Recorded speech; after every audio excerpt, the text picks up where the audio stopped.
STF 데이터 클래스 디지털 트렌드 교육 세 번째 주제 NFT입니다.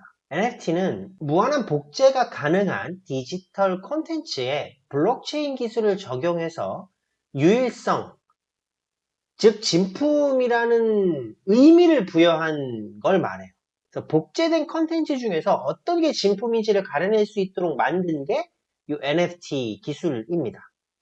요걸 NFT를 좀 이해하시려면 블록체인 기술이 뭔지를 좀 아셔야 돼요. 그래서 만약에 앞에 우리가 2강 블록체인을 안 보신 분들은 이해가 조금 덜 할 수 있으니까 블록체인 먼저 수강하시고 NFT 과정을 들으실 것을 추천드립니다. 이 NFT는 디지털 콘텐츠를 가치 있는 것으로 만들어준 기술, 이렇게 설명을 하는데 뭐의 약자냐면 얘도 이제 NFT도 합성어입니다. Non-fungible 그리고 토큰의 합성어예요. Non-fungible이라는 건 뭐냐면 대체 불가능하다라는 뜻입니다. 대체 불가능하다는 느낌이 이런 거죠. 나이키 에어조던 1이라고 하는 제품이 있습니다. 왼쪽에 있는 제품과 오른쪽에 있는 제품은 같은 거예요. 그런데 뭐가 다르죠? 오른쪽에 있는 건 실제로 마이클 조던이 1985년도에 64경기에서 실제 착용했던 에어조던입니다. 같은 에어조던이지만 왼쪽에 있는 새 제품과 오른쪽에 있는 마이클 조던이 64경기에 착용한 제품과는 대체가 불가능하죠. 이런 느낌이라고 보시면 돼요. 실제로 나이키 에어조던 착용한 제품은 7억의 경매가에 낙찰을 받은 제품이고요. 신제품 같은 경우는 10만원 정도에 구매할 수 있는 제품이라고 보시면 됩니다. Non-fungible이라고 하는 건 이런 느낌의 하나뿐인 대체 불가능한 걸 뭘로 만든 거다? 토큰화 시킨 거다. 토큰은 뭐냐면 블록체인에서 쓰는 용어인데요. 소유권을 기록한 자산이라고 보시면 됩니다. 그러니까 토큰 형태로 기록이 되어 있거든요. 요렇게 쓰여 있습니다. 실제로 아래 보시는 이 작품은 지루한 원숭이 요트 클럽. 그래서 영문으로는 이제 약자로 BAYC라고 불리우는 제품 컨텐츠 중에 하나이고요. 이렇게 토큰에 아이디 번호가 들어가 있습니다. 그래서 어떤 토큰에 몇 번 아이디를 가지고 있다, 뭐 등등 이런 정보를 블록체인에 기록한 거를 토큰이라고 불러요. 그래서 Non-Fungible 토큰의 약자입니다. 그러니까 블록체인에 소유권을 기록한 하나뿐인 디지털 컨텐츠, 이게 이제 NFT라는 거죠. 자, NFT는 조금 더 이제 쉽게 설명드리자면 온라인에 쓰여진 등기 권리증이다 라고 생각하시면 됩니다. 이 표현은 고려대학교 정보보호대학원의 김승주 교수님이 자주 쓰시는 표현을 제가 이제 가져와서 인용해서 설명드리는 건데, 이 등기권리증 뭔지 아시죠? 부동산에 이 건물이 누구 거였다가 소유권이 넘어가면 거기에 이제 뭐 갖가지 정보를 넣어서 확인 서면을 사인하고 그걸로 이제 소유권이 넘어가면 등기부등본 떼보면 누가 이제 소유권을 가지고 있다 이렇게 이제 적혀 있잖아요. 그게 이제 디지털 컨텐츠에 쓰여져 있는 거라고 보시면 됩니다. 하나 더 보여드릴게요. 요 지루한 원숭이 요트클럽 샵 7139번의 작품, 요 작품의 NFT입니다. 메타데이터라고 하는 거는 요 데이터의 정보를 말해요. 요 큰 대괄호, 지금 제가 이제 이해를 돕도록 이렇게 좀 잘라서 보여드리는 건데 원래 이게 붙어 있는 겁니다. 자, 이 위에 보시는 게 이미지가 저장된 주소예요. 이미지가 저장된 주소이고 그 밑에는 이 이미지에 대한 설명입니다. 눈은 어떻게 되어 있고, 그러니까 타입은 눈은 코인 형태로 되어 있고, 옷은 뭐 선원의 옷을 입고 있고, 털은 검정색이고 등등등, 모자는 뭐 비닐을 쓰고 있고, 이 원숭이 그림을 이미지를 이제 설명해 주는 형태로 되어 있는 거죠. 그래서 등기 권리증에도 아파트가 어떻게 생겼고 거기에 몇 층이고 평수가 어떻게 되고 등등 나오는 것처럼 이 NFT에도 이런 식으로 이미지가 저장된 주소와 거기에 따른 컨텐츠에 대한 설명 등으로 구성이 되어 있습니다. 사실 NFT라는 용어 자체가 생소한 건 이게 이슈화 된 지 얼마 안 됐기 때문이에요. NFT 원래 작품의 평균 가격이 작년 1월 기준으로 평균 15만원대였습니다. 15만원. 근데 이게 2021년 1월, 올해 1월이 되면 가격이 1년간 180배가 뛰어요. 평균 컨텐츠당 지금은 2,700만 원. 아마 이제 올해가 지나면 더 올라가 있을 겁니다. 이 평균 단가 계속해서 올라가고 있어요. 그래서 급속도로 이슈화가 된 영역이라고 보시면 되고요. 요 거래량을 보셔도 알 수 있습니다. 거래의 양이 커지고 거기에 따른 금액도 당연히 좀 높아지는 구조겠죠. 2021년도에는 거의 거래가 없다가 갑자기 3월에 거래가 팍 튀기 시작하는데 요 3월에 무슨 일이 있었냐면 매일 첫 5,000일이라고 하는 작품이 있어요. 이게 JPG 파일인데 이 JPG 파일이 780억 원에 낙찰이 됩니다. 그래서 이 사건이 발생하고 NFT가 뭐야? 라고 하는 세계적인 관심들이 쏠렸고요. 그거를 준비하는 기간 4월 정도를 보시면 돼요. 한 달 동안 NFT가 뭐야? 이게 가치가 있는 거야? 이걸 이제 사람들끼리 고민을 했겠죠?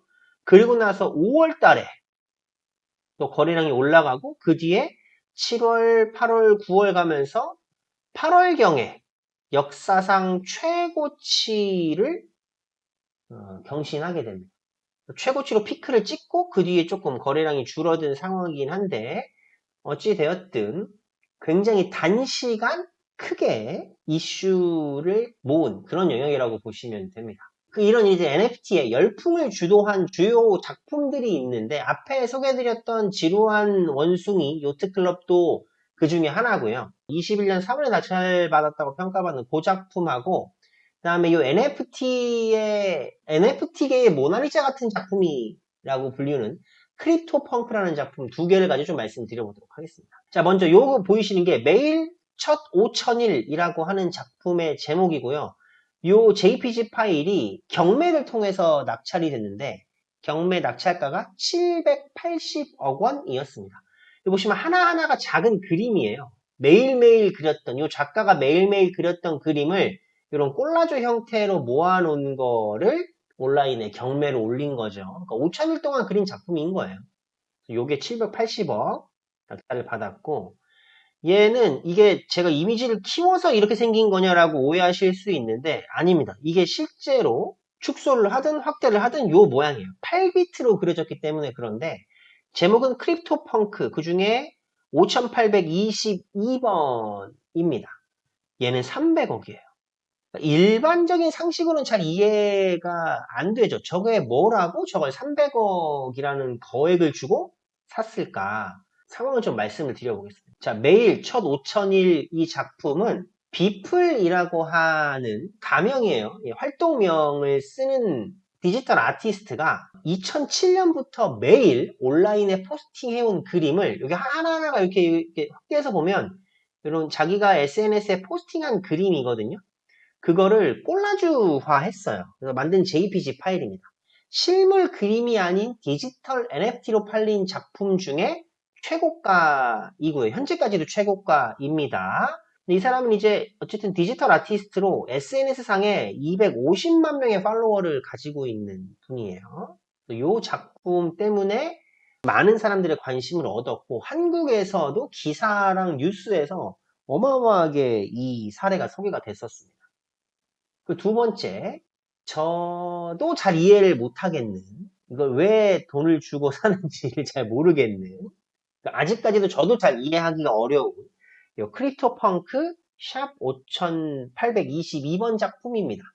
여기 300억짜리인데, 크립토펑크는 뭐냐면, 이런 식으로 8비트 픽셀 아트 생성기로 랜덤하게 이제 조합된 작품이에요. 그래서 뭐, 피부 색깔, 모자, 아까 그 원숭이 제가 그림 보여드리면서 뭐 모자는 비닐을 썼고 털 색깔은 검정색이고 뭐 옷은 선원 옷을 입었고 등등을 설명드렸던 것처럼 얘도 랜덤으로 임의로 조합을 해가지고 만든 캐릭터인데 얘가 10,000개입니다. 10,000개 종류가. 근데 그 10,000개 중에 종족이라고 봐야 되죠. 종족 타입이라고 봐야 돼요. 타입이 5종류의 타입이 있는데 외계인, 유인원, 좀비, 여성, 남성 이렇게 5개 타입이 있고 얘는 5822번은 그 중에 제일 희소한 요 외계인 중에 한 종류예요. 그러니까 10,000개 중에 외계인은 딱 9종류밖에 없는 거죠. 그 타입 중에 하나입니다. 이걸 만든 사람이 누구냐면 NFT가 처음 이제 만들어진 자체가 얼마 안 됐습니다. 2017년도인데 둘이 같은 회사를 다니고 있던 친구예요. 동료인데 크립토펑크라고 하는 프로젝트로 처음 비즈니스를 시작을 합니다. 2017년도에 맷 홀 그리고 존 왓킨스라고 하는 두 사람이 만나서 라바랩스라고 하는 회사를 창업을 하고요. 이게 이제 픽셀 아트 생성기를 통해서 조합으로 10,000개를 만들었고 이것 중에 9,000개, 10,000개 중에 9,000개를 그냥 무료로 막 배포를 합니다. 사람들한테. 이거 이제 크립토펑크라고 하는 거고 만든 거니까 나눠드릴게요 라고 이제 한 거죠. 처음에 사람들이 받고는 이게 뭐야 그러면서 스팸이구만 이렇게 취급을 했었는데 여기에 이제 사람들의 관심을 집중시켰던 건 그러니까 전체 10,000개 중에 남자가 6,039개, 여자가 3,840개인데 좀비가 88개, 유인원 24개, 외계인이 9개. 좀비, 유인원, 외계인 얘네들은 다른 두 개에 비해서 압도적으로 개수가 적죠. 요게 사람들에게 희귀성을 느끼게끔 했던 장치가 됩니다. 그리고 더불어서 어떤 일이 벌어지냐면 세레나 윌리엄스라고 하는 굉장히 유명한 테니스 선수입니다. 이 선수의 남자친구가 이 크립토펑크의 세레나 윌리엄스를 닮은 캐릭터 그러니까 세레나 윌리엄스를 보고 만든 게 아니라 만들어진 게 세레나 윌리엄스를 닮은 거죠. 그래서 남자친구가 세레나 윌리엄스한테 선물로 요 크립토펑크 이미지를 선물을 합니다. NFT를 사서 그걸 선물을 했는데 그걸 세레나 윌리엄스가 자기 SNS에 이렇게 프로필 사진에 사용을 했어요. 그 사람뿐만 아니라 여기 뒤에 보이시는 그 이미지는 제이지라고 하는 굉장히 미국 유명한 래퍼입니다. 이 사람도 자기를 닮은 크립토펑크를 프로필로 하면서 자신들과 닮는 크립토펑크를 구매하고 SNS 프로필에 사용하는 걸 보면서 이제 또 이게 붐이 된 거죠. 각종 셀럽들이 구매에 또 적극적으로 참여를 했었고 그러다가 관심이 커지고 그러면서 희소성 있는 작품들에게 일종의 버블이 낀 거죠. 제 표현으로는 버블이 낀 거고 가치가 올라가게 된 거죠. 그래서 지금 저 앞에 보이는 작품이 300억이 낙찰이 되었고 지금 아직 남아있는 몇 개 작품이 더 있는데 얘가 300억 받았으니까 이것보다 더 높은 가격에 낙찰받을 확률이 높을 거라고 이야기하고 있습니다. 실제로 이 라바랩스가 이 크립토펑크로 걷어들인 수익이 거의 이제 1조 원에 육박한다고 하죠. 그래서 처음 접하시는 분들에게는 굉장히 생소한 액수의 이상한 행동이라고 보여질 수 있지만 이게 요즘 NFT의 환경이다. 사람들의 관심이 높은 이유다라는 걸 말씀드릴 수가 있겠습니다. 이런 NFT 장점과 약간 걱정스럽게 바라보는 시각들이 좀 나누어져 있는데 먼저 장점 먼저 말씀을 드려볼게요. NFT의 장점은 무명의 창작자한테 기회를 부여해주고 수입을 창출해주는 효과가 있습니다. 원래 그냥 유명하지 않은 아마추어 작가들 같은 경우는 자신의 작품을 알릴 방법이 많지 않죠. 그리고 경매랑 이런 거에 이제 참여하거나 할 수가 없다 보니까 제대로 된 수익 창출도 안 되는 경우가 많습니다. 근데 한국에서 어떤 사례가 있었냐면 이 배수연이라고 하는 시인분이신데 이분이 자신이 만든 시집 이 쥐와 굴을 NFT로 발행을 했어요. 그러니까 지금 이 쥐와 굴을 NFT화 시킨 게 이 오른쪽에 있는 이 이미지입니다. 초판 1쇄에 담긴 23편의 시와 에세이를 배경으로 픽셀 아트를 이제 그린 거고, 요 뒤에 보이는 게 시입니다. 시 하나씩. 뒤에 보이는 게 하나하나의 초판에 들어가 있는 시이고, 그 앞에 픽셀 아트로 G 모양을 그렸고, 우리 시인의 서명을 다음과 같이 남겨둔. 요 시집은 초판 1쇄는 낙찰자만 가지고 있고요. NFT를 통해서 보증되고, 종이 인쇄본, 요 책으로 나온 거는 이제 2쇄부터입니다. 초판만 NFT, 그거는 낙찰받으신 분이 가지고 계신데 그 낙찰받은 시집이 얼마에 낙찰받았다고요? 900만 원에 낙찰받았대요. 국내 문학작품 사상 첫 NFT 경매 낙찰이고요. 많은 분들이 이런 무명의 작가 혹은 실력은 있지만 관심이 덜한 분들에게 자신의 작품을 어필하는데 굉장히 좋은 기회로 NFT가 부각이 되고 있죠. 지금 말씀드린 장점만 있느냐? 그렇지 않습니다. NFT에 대한 논란이 몇 가지가 있어요. 그러니까 진품과 가품이 경계가 상당히 모호합니다. 우리가 현실 세계에 존재하는, 즉 원자라는 구조로 만들어진 진짜 작품은 아무리 그걸 똑같이 만들거나 아니면 그보다 더 나은 기술로 만들어졌다고 해도 실제 원본하고 완전히 똑같지 않죠, 물리적으로. 그래서 세상에 정말 하나뿐인 진품 모나리자는 루브르 박물관에 있고 그 진품 모나리자에 똑같이 사진을 찍었다고 해서 그 모나리자의 가치를 인정받을 수 없죠. 정말 세상에 하나뿐인 진품 모나리자와 우리 집에 걸려있는 가품 모나리자는 결코 같아질 수 없습니다. 이 모나리자 사진을 인터넷에서 많이 볼 수 있지만 실제 작품을 보기 위해서 루브르 박물관에 연간 1000만 명씩 가죠. 이 작품 하나를 보기 위해서. 우리는 이게 가치 있다라는 거에 대한 합의는 되어 있는 상태예요. 근데 NFT는 어떻죠? NFT는 근본적으로 말하면 왼쪽에 보이는 이미지와 오른쪽에 보이는 이미지 그리고 심지어 원본 이미지가 다 비트 단위로 되어 있기 때문에 모두가 완전히 같은 이미지입니다. 이건 유관상의 차이뿐만 아니라 실제로 같은 이미지예요. 근데 NFT는 뭐예요?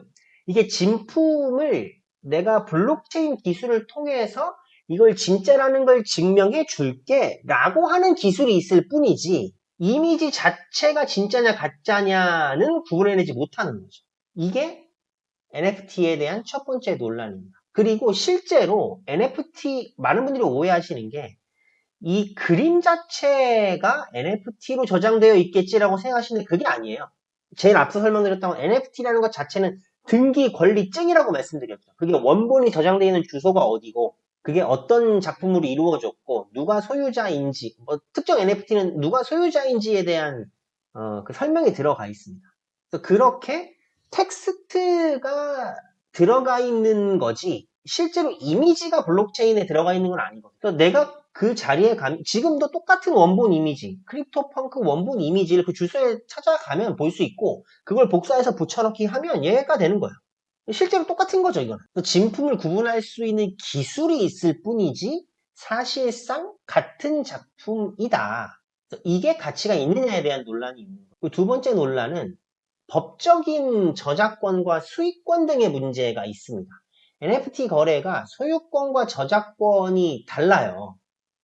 그러니까 내가 소유권을 가지고 있는 거지 특정 작품에 NFT의 소유권이 있을 뿐이지 그 작품의 저작권은 나한테 있는 게 아니거든요. 아까 예를 들어 시집, 시인이 저작권을 가지고 있는 거고 초판, 인쇄, 일본이 NFT 소유자에게 있는 거고 이런 것들에 대한 논쟁이나 법적 다툼들이 있을 수 있고요. 또 이게 블록체인 기반으로 되어 있잖아요. 블록체인의 특징은 뭐죠? 이게 지금 블록체인을 사용하는 인구수를 표로 나타낸 건데 한국도 점이 크게 나오고 있죠. 이렇게 전 세계의 불특정 다수의 사람이 사용하는 기술이기 때문에 법적으로 분쟁이 발생하면 어떤 국가의 법률을 적용해야 되는지에 대한 합의가 아직 없는 상태입니다. 이런 문제들이 발생할 수 있죠. 그럼에도 불구하고 곳곳에서는 이 NFT가 단점보다는 확실히 강점이 조금 더 부각되고 있는 건 확실한 것 같습니다. 수많은 기업들 그리고 수많은 단체에서 이 NFT 시장에 뛰어들고 있어요. 스포츠 분야는 말할 것도 없고요. 패션, 엔터테인먼트, 테크 인프라, 비디오 게임 등등에도 NFT가 성행하고 있습니다. 국내 기업도 최근에 제가 이제 본 건 한국 프로야구의 명장면, 예를 들어 선동열 선수가 15이닝 완투 피칭한 거. 이거 지금 얼마든지 들어가면 영상 찾아볼 수 있잖아요. KBO에서 가지고 있는 영상을 NFT화 시킨 거예요. 그 영상을. 그래서 경매에 붙였더니 낙찰된 가격이 1,400만 원입니다. 요거 실제로 네이버 야구 페이지에 들어가시면 크볼렉트라고 하는 섹터 아니면 크볼렉트를 인터넷에 검색하셔도 되고요. 들어가서 보시면 실제로 그 NFT가 어떻게 되어 있고 누가 소유하고 있고 얼마에 낙찰되는지에 대한 정보를 보실 수 있습니다. 이종범 선수의 500도루 1000득점한 장면 이런 것들 NFT화해서 실제로 이제 거래가 되고 있는 상황이고요. 우리 디지털 기술에 관심이 많고 서울의 디지털 기술을 선도하는 서울 디지털 재단의 경우도 발빠르게 많은 시민들이 관심이 있을 만한 그리고 창작인들에게 지원이 될 만한 NFT 시민 작품을 공모하고 수상하기도 했습니다. 실제로 굉장히 다른 판매되고 있는 제품보다 제가 보기에는 훨씬 퀄리티가 좋더라고요. 서울 그때도 지금도 내일도 이 NFT는 아예 하나의 작품을 보는 것 같은 굉장히 높은 영상 퀄리티와 실제로 여기는 그냥 하나의 장면만 있는 게 아니라 사진처럼 하나의 장면이 아니라 영상이에요, 영상. 기회가 되신다면 이 서울 디지털재단 NFT 검색하셔서 작품들도 한 번씩 감상해 보시면 좋을 것 같습니다. 그래서 이렇게 해서 우리가 장려한다면 많은 이제 창작자들이 NFT에 관련돼서 가치 있는 작품들을 만들어내고 공유하고 할 수 있는 기회도 또 있지 않을까 생각을 합니다. 자, 이렇게 해서 NFT에 대한 현상과 관련된 기술이 어떻게 적용되고 있는지 그리고 기회와 위험 요소는 무엇이 있는지에 대해서 다 같이 한번 살펴보았습니다. 시청해주셔서 대단히 고맙습니다.